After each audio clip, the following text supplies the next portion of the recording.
What is up, you guys? Shan's here, and I'm so excited to bring you another episode of the Completely Living podcast, where we talk Bible, faith, and go wherever the Holy Spirit leads us.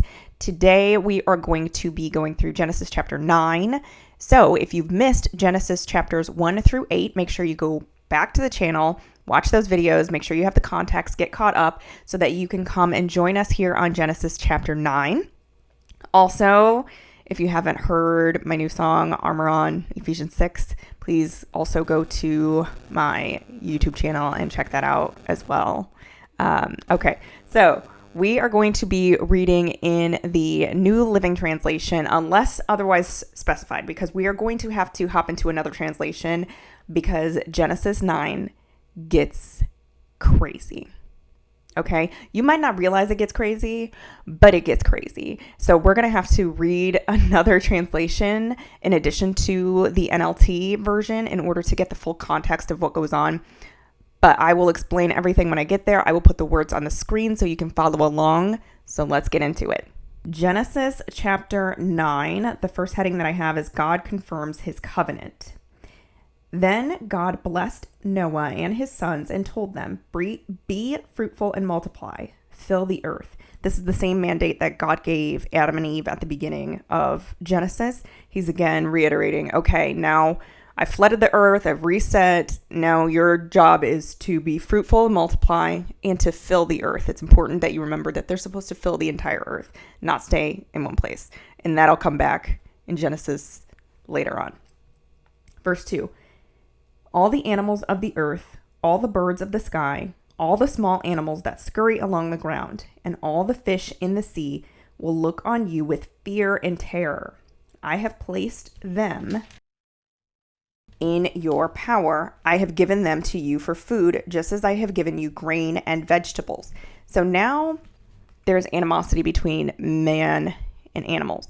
So prior to this, the idea is that man was not eating animals weren't eating man, so everybody could be on the ark and have a good time for the year that they're on the ark and nobody's eating each other. Now they're off the ark and God is giving the humans the animals for food. So now the animals are able to, not only are some of the animals switching over to carnivores, but now the people are able to eat the animals. Verse 4, but you must never eat any meat that still has lifeblood in it. I find this interesting because I want to ask God why that rule in particular is there. If it is to tell the people to respect the sanctity of blood. And so you're not consuming the blood because the blood is used for sacrifice and atonement. Or is it a health reason? Because maybe at this time they didn't have the tools necessary to properly cook the food. And so God is saying okay, I don't want you to be like scavengers, the raven, something like that, who's going to eat the meat with blood in it.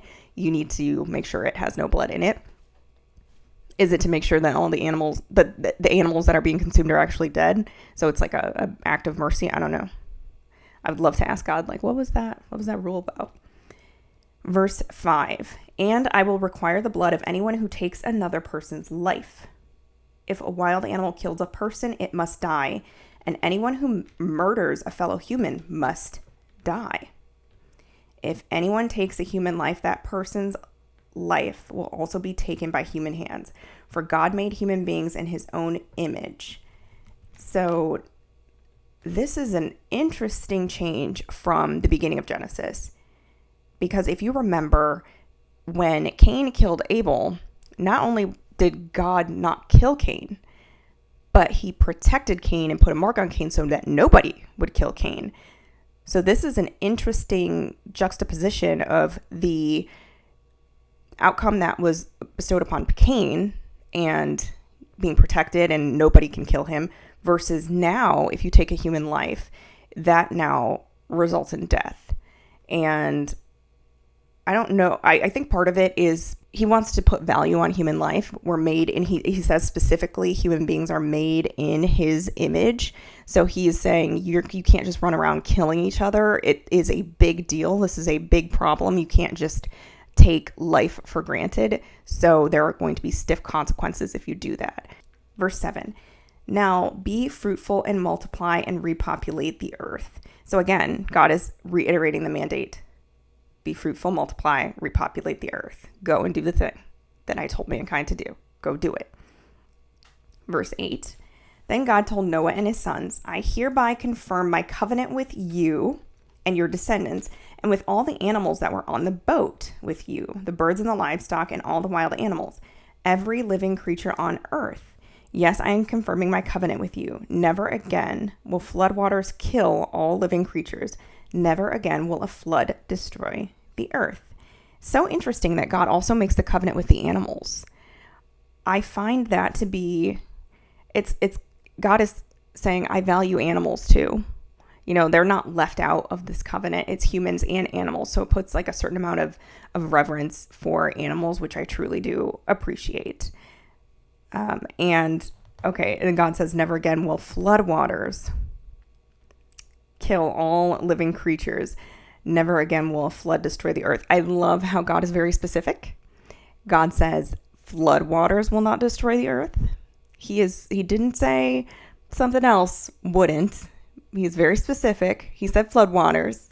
He means what he said. I love how it's like legalese to say and be specific when you're talking, and I appreciate that. I saw a commentary somewhere where the person was arguing, if God was good, how could he flood the whole earth and kill everybody except for, this family that he saved? And the response from the preacher was to think about it in a different way. You have to think about the fact that up until the point of Noah, man had 1,600 years to get it right. 1,600 years to get their act together, to stop sinning, to stop being wicked, and to get it together. And then on top of that, had a 120-year warning while Noah and his sons are actually building this boat, and Noah's preaching the righteousness and saying, I'm doing this because God told me to. You all need to get it together. And they don't take that time. And on top of that, God gave them a boat. God provided a boat and only 8 people got on. And it very much reminds me of kind of a parallel to Christ today, where God has given us an escape hatch, a mechanism that God sent Jesus to die for our sins. All you have to do is believe in him and you can have everlasting life. Believe him and follow him. And so many people are not willing to do that. They're not getting on the boat. Verse 12, then God said, I am giving you a sign of my covenant with you and with all living creatures for all generations to come. Again, all living creatures are mentioned. I have placed my rainbow in the clouds. It is the sign of my covenant with you and with all the earth. When I send clouds over the earth, the rainbow will appear in the clouds, and I will remember my covenant with you and with all living creatures. Never again will floodwaters destroy all life. When I see the rainbow in the clouds, I will remember the eternal covenant between God and every living creature on earth. Then God said to Noah, yes, this rainbow is the sign of the covenant I am confirming with all the creatures of the earth. I saw a preacher talking about the translation of this, and that in the Hebrew, it might not necessarily have been rainbow, but could have been better translated as warbow. And the idea is the rainbow is arched like a bow and arrow. And if you look at the rainbow, the bow is pointed towards the sky as a symbol that God will never again place his bow or his war bow, his wrath, towards the earth, where the arrows would be aimed towards the earth, but instead they are towards the sky. And it's also kind of another hint to like the next arrow is going to hit God, going to hit Jesus. He's going to have to die for man's sins. I don't know, but just another interesting take on the rainbow and the symbol that it means, or the symbol that it represents. All right. This next section I have is Noah's sons. This is where it gets nuts. So you're not going to realize it's nuts until we deep get into it. So just bear with me, okay? All right. Noah's sons, verse 18. The sons of Noah who came out of the boat with their father were Shem, Ham, and Japheth. Ham is the father of Canaan. From these three sons of Noah, all the people who now From these three sons of Noah came all the people who now populate the earth. So everybody in the earth is now a descendant of one of these sons. Verse 20. After the flood, Noah began to cultivate the ground, and he planted a vineyard. One day he drank some wine he had made, and he became drunk and lay naked inside his tent. Ham, the father of Canaan, saw that his father was naked and went outside and told his brothers. When I first read this, I was like, why? Like, Ham, why? Why are you going outside and telling your brothers about your father being naked? Why is this news? Y'all have nothing, you have nothing else to do. But we're gonna unpack it. Just wait. 23. Then Shem and Japheth took a robe, held it over their shoulders, and backed into the tent to cover their father. As they did this, they looked the other way so they would not see him naked. When Noah woke up from his stupor, how much shade. When Noah woke up from his stupor, God is like, he is in an stupor. How embarrassing that you're in the Bible in a stupor, that you have to wake out. Like, the shade. Okay. Verse 24, when Noah woke up from his stupor, he learned what Ham, his youngest son, had done. Then he cursed Canaan, the son of Ham. Why? Is what I thought. Like, when I read this the first time, I was like, why is Canaan catching strays? He did nothing. Ham is the one who did it. But we'll get into it. Okay. Then he cursed Canaan, the son of Ham. May Canaan be cursed. May he be the lowest of servants to his relatives. Then Noah said, may the Lord, the God of Shem, be blessed, and may Canaan be his servant. May God expand the territory of Japheth. May Japheth share the prosperity of Shem, and may Canaan be his servant. Noah lived another 350 years after the great flood. He lived 950 years, and then he died. And that's how it ends. And you're like, why did Canaan have to get like cursed? Because of what his father did. Like, help me understand. What was so bad about Ham going in and seeing his father naked in the first place? Like, why does this mandate a whole curse? Okay, let's talk about it. Okay, so in order to do that, we've got to get into the ESV translation, because I think it's just a little bit more clear when we read the English Standard Version, and it's easier to follow the path that I'm about to take you on, okay? So if we read Genesis 9:20 through the first half of 25 in the ESV, it's very similar, but it says, verse 20, Noah began to be a man of the soil, and he planted a vineyard. He drank of the wine and became drunk and lay uncovered in his tent. And Ham, the father of Canaan, saw the nakedness of his father. I'm going to repeat that. Saw the nakedness of his father and told his two brothers outside. Then Shem and Japheth took a garment, laid it on both their shoulders, and walked backwards, covered the nakedness of their father. Their faces were turned backwards, and they did not see their father's nakedness. When Noah awoke from his wine and knew what his youngest son had done to him, he said, cursed be Canaan. Let's pause for a second.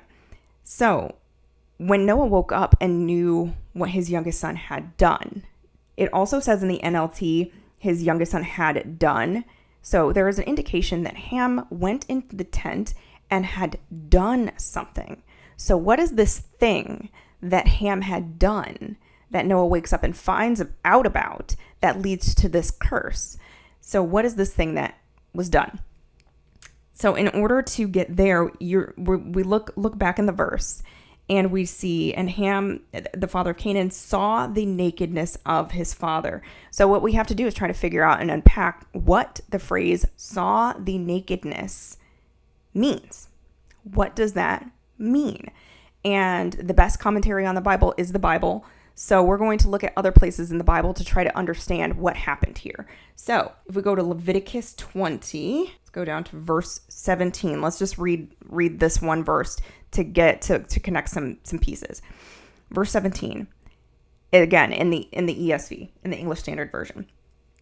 If a man takes his sister, a daughter of his father or a daughter of his mother, and sees her nakedness, again, there is that phrase again, and sees her nakedness, and she sees his nakedness, it is a disgrace, and they shall be cut off in the sight of the children of their people.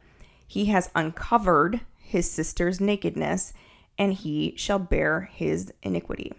Okay, so again, we have this phrase, sees her nakedness. She sees his nakedness. And there's another phrase in here, which is uncovered his sister's nakedness, uncovering the nakedness. In order to understand this, you have to know what an idiom is. So seeing someone's nakedness or uncovering their nakedness in the ancient Hebrew is an idiom or a way to say sexual relations. Okay? So seeing the nakedness means to have sex with, or uncovering the nakedness. It's something with sexual intercourse, okay? So then you might be asking yourself, wait a minute, are you telling me that Ham went into the tent and did the thing with his father? Not necessarily, okay? So now we understand what the idiom means, but let's make sure we completely understand the context. And in order to do that, we need to go to Leviticus 18. We're going to read 6 through 18 again in the ESV. We might not read that whole section, but that whole section kind of says, it helps bring it all together. So Leviticus 18, verse 6, none of you shall approach any one of his close relatives to uncover nakedness. I am the Lord. So again, the uncovering of nakedness, the seeing of nakedness, that idiom is here. Verse 7, you shall not uncover the nakedness of your father, which is the nakedness of your mother. She is your mother. You shall not uncover her nakedness. So what we're learning here is this is actually by uncovering the phrase uncovering the nakedness of your father means to have intercourse with your mother. So by having intercourse with the woman, you've uncovered the nakedness of the man. And you can see that as it's repeated. Let's keep going. Verse 8. You shall not uncover the nakedness of your father's wife. It is your father's nakedness. Okay, see again, uncovering the nakedness of the wife is uncovering the nakedness of the father. Verse 9, you shall not uncover the nakedness of your sister, your father's daughter, or your mother's daughter, whether brought up in the family or in another home. You shall not uncover the nakedness of your son's daughter or your daughter's daughter, for their nakedness is your own nakedness. Okay, are you seeing the pattern? You shall not uncover the nakedness of your father's daughter, brought up in your father's family, since she is your sister. You shall not uncover the nakedness of your father's sister. She is your father's relative. You shall not uncover the nakedness of your mother's sister, for she is your mother's relative. So this uncovering the nakedness, it continues to repeat that throughout, all the way through 18, and probably other places as well, to say, basically, when you're uncovering the nakedness, it's to have intercourse with. And when you're uncovering the nakedness of the wife, you are in uncovering the nakedness of the father. You are disrespecting him. You are going against the father. So all of this to say, this is a theory, okay? All of this to say, this is what some biblical scholars say, and this is Dr. Michael Heiser. He has a video on this. It's incredible. The theory is that Ham went into the tent. Noah is drunk, passed out, and not able to defend his wife. Maybe his wife is also passed out. I don't know. I don't know the circumstances. But what the theory is that Ham had intercourse with his mother. Okay.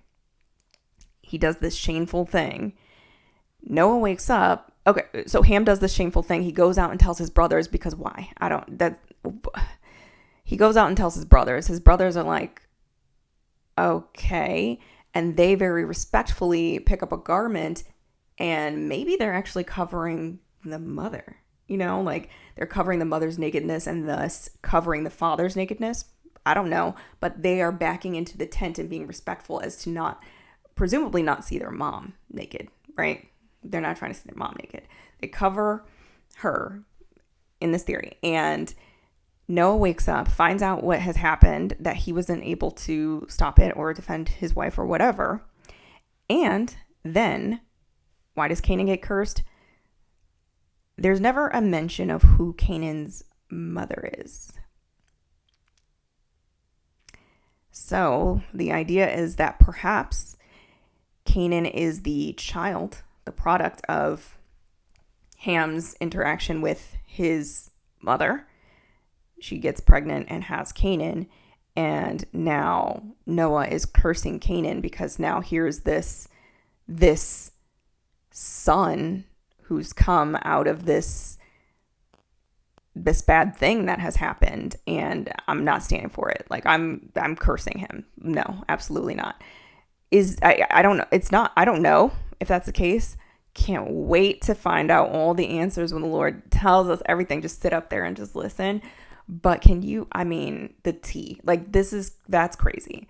Yeah. So anywho, that is the idea of what Ham did that was so shameful that it ended up being a curse on Canaan completely. And the son now has to pay for the sins of the father, perhaps because he is the illegitimate child of Ham and his mother. Who knows?